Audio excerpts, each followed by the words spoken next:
All right, let's talk about Shanghai's property market. For a long time, we've all been using the same old map to understand it. But today, we're going to toss that map out. We're going to uncover a whole new way of looking at the city, one that shows where the real value is hiding in one of the most complex markets on the planet. Let's get into it. You know, for decades, if you wanted to size up a property in Shanghai, you really only asked one question, right? Which ring road is it near? It was a super simple rule of thumb. But in today's market, does that rule still hold up? Or is it actually leading people down the wrong path? And that right there is the key. This isn't some brand new revelation. The smartest people in the market saw this shift happening years ago. They knew the old logic was starting to crumble and that you needed a much more sophisticated way of seeing the city. Okay, so first up, let's really dig into why this traditional ring road approach just isn't cutting it anymore. See, the big problem with only thinking about ring roads is that you miss so much of the story. It creates what you could call information blind spots, especially in neighborhoods that don't have a ton of new buildings popping up. You're basically trying to navigate this incredibly complex city with a map that has huge chunks missing. So, if the old map is broken, what's the fix? Well, it's this really cool new concept, mapping prices using something called contours. Okay, so instead of thinking about flat circles on a page, I want you to imagine a 3D map of a mountain range. The peaks, those are the high grounds, the most valuable spots in the city. And the lowlands, well, those are the valleys. This price contour map isn't a static picture. It's alive. It shifts and morphs over time, showing us the true landscape of the market. And when you put the two ideas side by side like this, the difference is, well, it's night and day, really. The old ring road logic, super simple, but it's stuck in time. This new price contour logic, though, it's dynamic, it's comprehensive, it totally changes your view from just simple radiating circles to this rich, multi-peaked landscape that shows you where the real value is. And what's so powerful about this new map is that it's not just a snapshot of today. It lets us actually rewind the clock and watch how the entire landscape of Shanghai's property market has changed over the years. Just look at this timeline. Between 2010 and 2016, you see that classic ring road pattern, with value just spreading out from the center.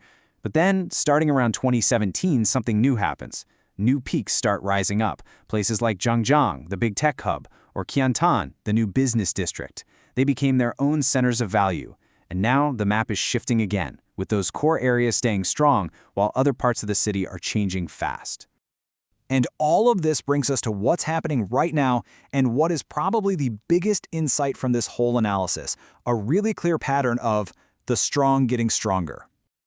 Let's look at a hard number. As of early 2025, the average residential price in Shanghai was 56,531 RMB per square meter.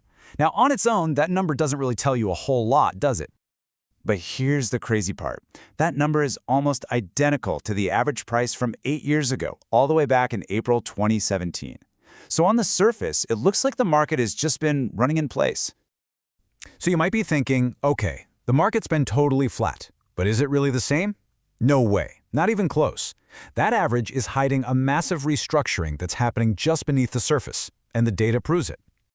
And this table just lays it all out brilliantly. Look at that top tier. The really expensive properties over 150,000 RMB per square meter. 0% of them saw a major price drop. 0.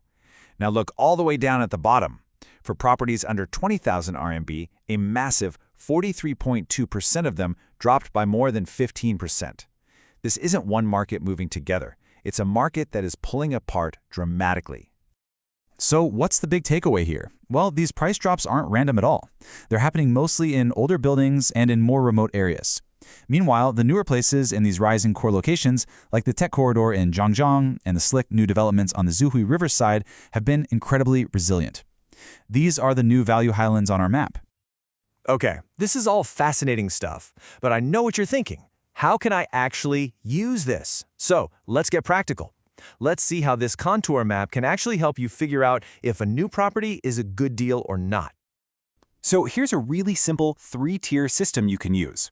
If a new home is priced just 1 tier higher than the area around it on our contour map, that's probably a pretty solid deal. If it's 2 tiers higher, okay, you need to look closer and use your judgment. But 3 tiers higher, that's a huge red flag. It means the price is way beyond what the location itself can justify, and you might be paying for a risky packaging premium. You know, when it all comes down to it, what this really shows us is that in a market that's getting more and more complicated, you just can't rely on those old, simple rules anymore. Having the right map, a dynamic, data-driven one, that's what makes the difference between a smart move and a really expensive mistake. So, I'll just leave you with this final question. Think about a property you know, one you're watching or maybe even considering. Using this new contour map idea, where does it really stand? Which tier does it fall into? The answer might just surprise you. Thanks for tuning in.